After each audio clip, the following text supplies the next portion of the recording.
Yeah, fellow Cortanas, and welcome back to the channel. I'm Copivian, and today we are back with my top 10 favorite episodes of Supernatural Season 4. So, without further ado, here are my top 10 favorite episodes from Season 4 of Supernatural. Number 10, After School Special.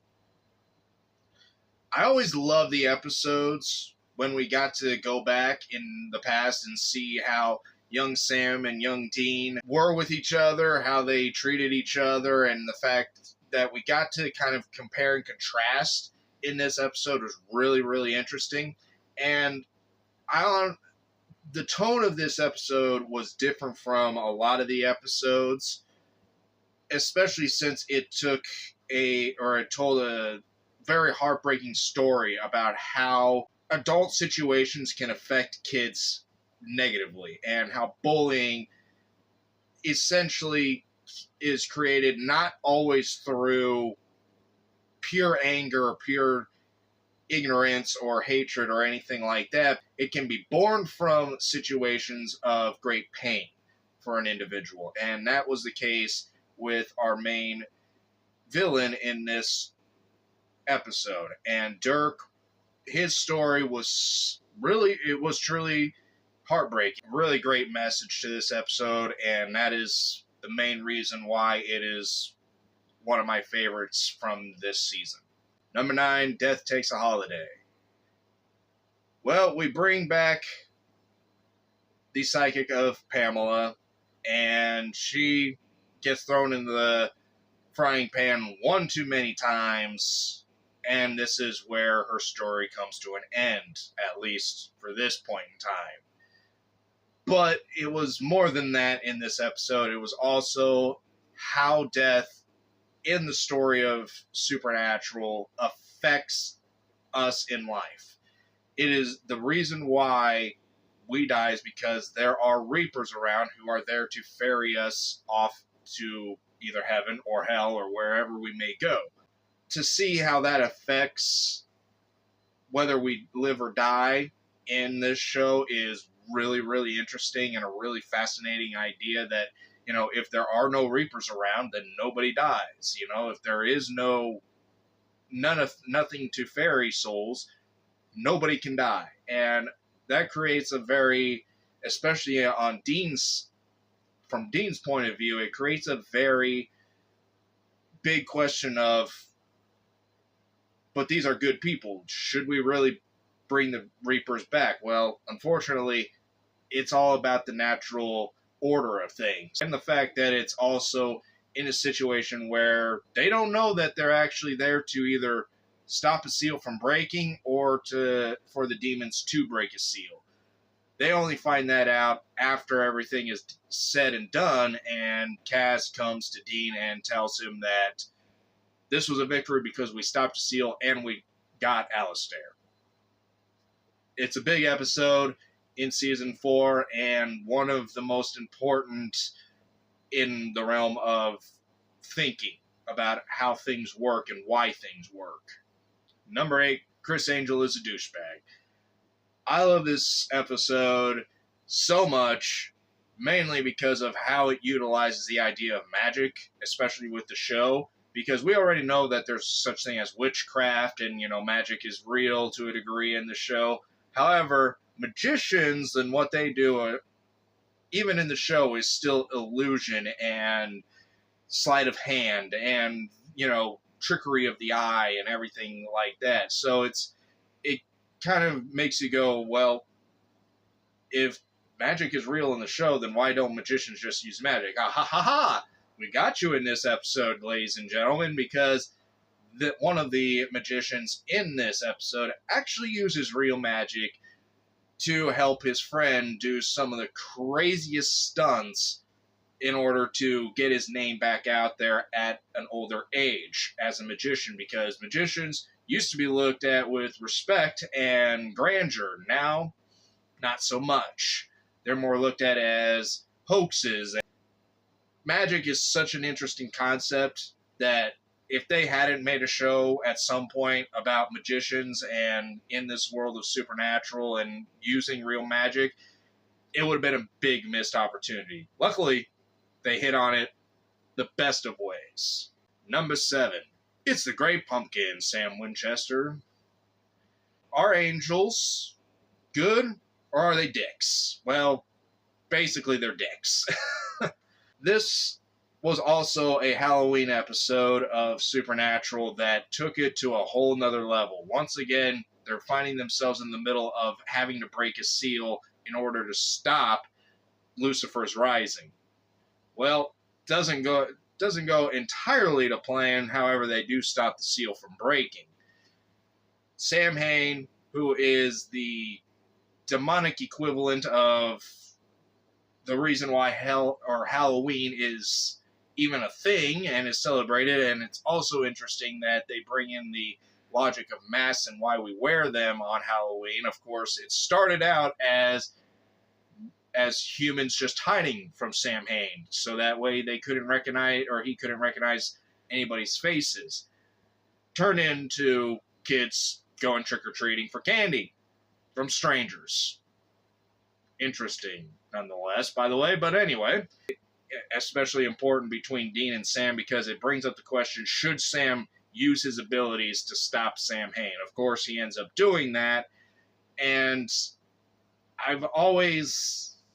the plight of Dean at this situation with the rising of Samhain and whether it's wrong or right to let Sam use his abilities, you can go either way, but at the end of the day, they had to stop Samhain from breaking that seal. So you can't make an omelet without breaking a few eggs, unfortunately.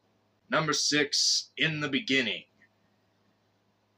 A very, very awesome episode as we travel back to the 70s. Gotta love it. And we see young John and young Mary for the first time in this show's history. But we also see how Mary is actually the hunter and not John. We always thought in the show early on that John was the hunter. Nuh-uh. Turns out Mary was the hunter in the family, and John was just a Marine out of Vietnam.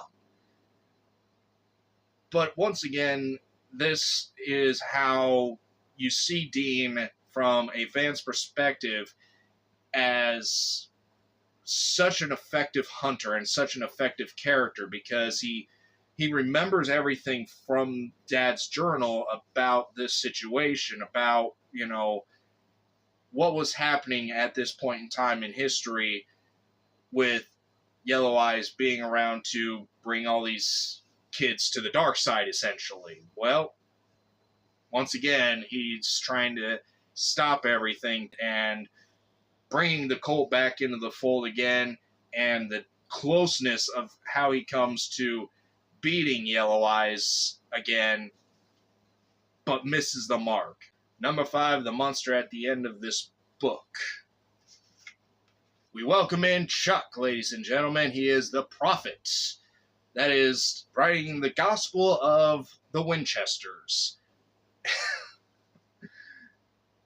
How outrageous do you want to make your story without making it outrageous?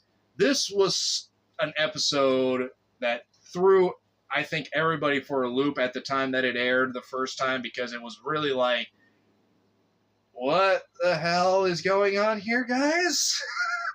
This guy's writing the Gospel of Sam and Dean? Interesting, fascinating. And he just so happens to be a prophet.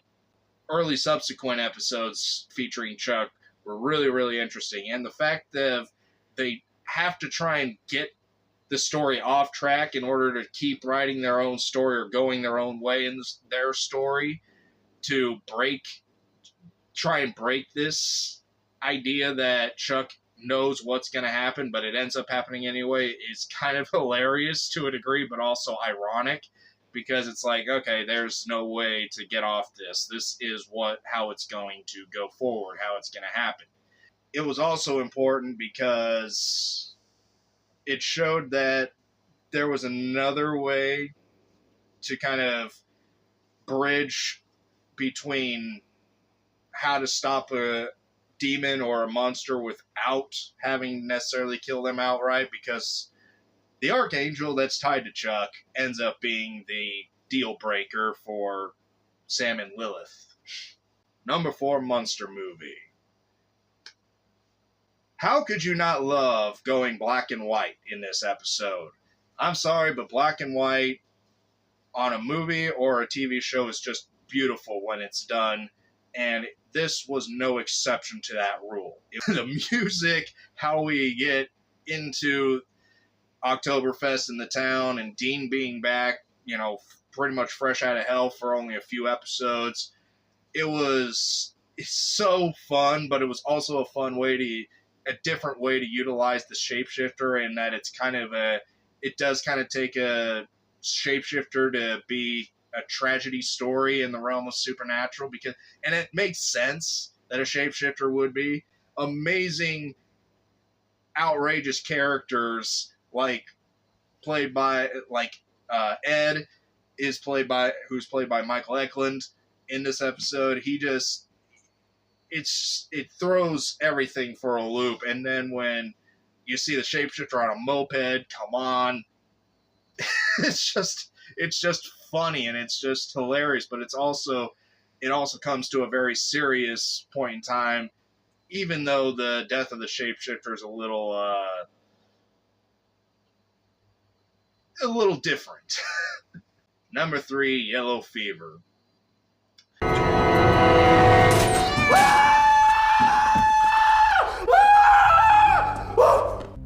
That was scary.